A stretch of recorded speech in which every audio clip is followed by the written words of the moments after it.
What's up, guys? Today is day one of my squat program.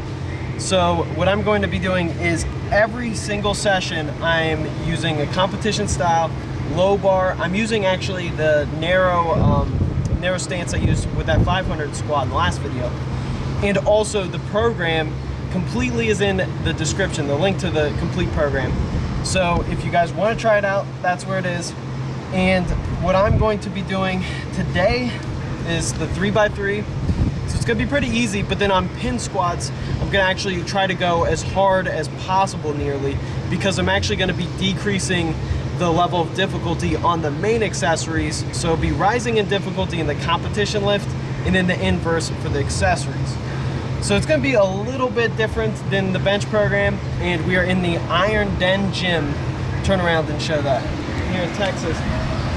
Alright guys, so as I mentioned, the entire Candito 9-week squat program is in the description, and it is 100% free like all of my programs, with an option to donate if you do find it useful. So I highly encourage that if you do have the money, if you used it and you find that you get some sort of success out of it, or even you just learn something that possibly you can integrate into your own training from it, that then donate what you think it's worth. But otherwise, there's really no pressure. I'm actually going to have every single week on video, and I'm going to release them in a video that summarizes that entire week in one video. So it'll be all organized pretty well. That's what you'll see here on the pin squat. I go for one top set of 8 reps, and then afterwards it's 3 sets of 20 on an isolation accessory. It doesn't have to be an isolation accessory. It could be something like a constant tension wide stance squat with a lighter weight, so 135, 185, taking absolutely no rest at the top, because I know a lot of people don't necessarily have the equipment for things like hamstring curls, leg extensions, or a variety of other isolation lower body lifts, and that's fine. But the point is, doing those accessories, doing them especially 5 times a week, will add up tremendously, because it will put, of course, muscle mass on your legs, and it will add up as you're practicing the competition lift. So the typical weakness of doing so much volume on accessories is that you're not getting enough skill practice in.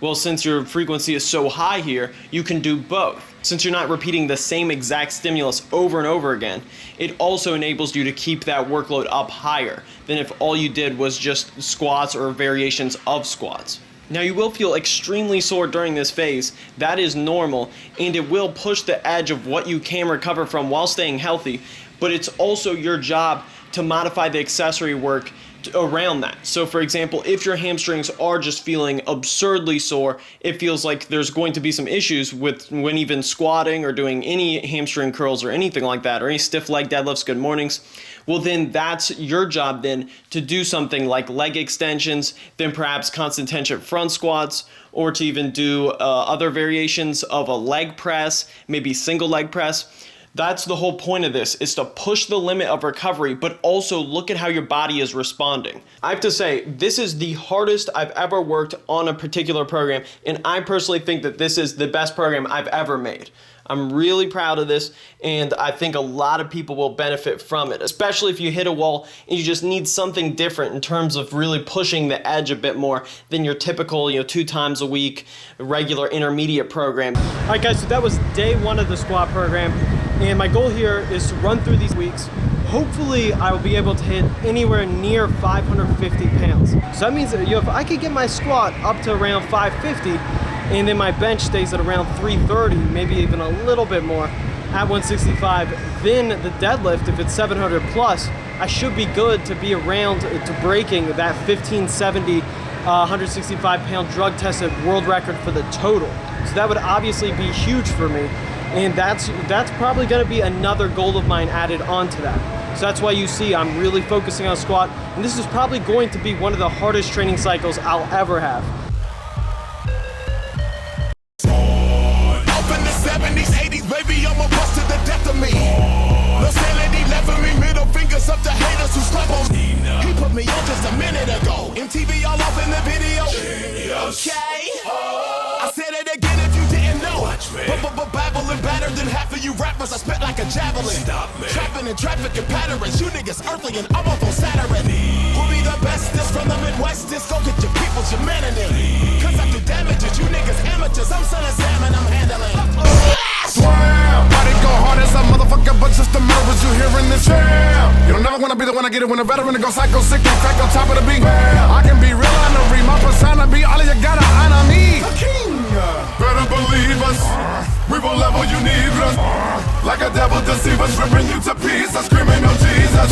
Shop with the big boss, I'm often awkward, profitable thoughts are pumping, often cash. Don't make rappers lose it off of the music, but never the big homie tech, cause I'm a spaz.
Shooting star, Biggie died, they shot a star. Who you know in West LA? Bring that ruckus to MA. Jeez. We got Deadlift Bar here, G-Eazy playing.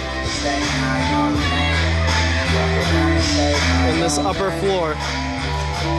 That guy's name's Kenny. He said hi to me, watches the channel. It's a good place, don't you think? Yes. Yeah, I like it more than I thought initially. This is perfect.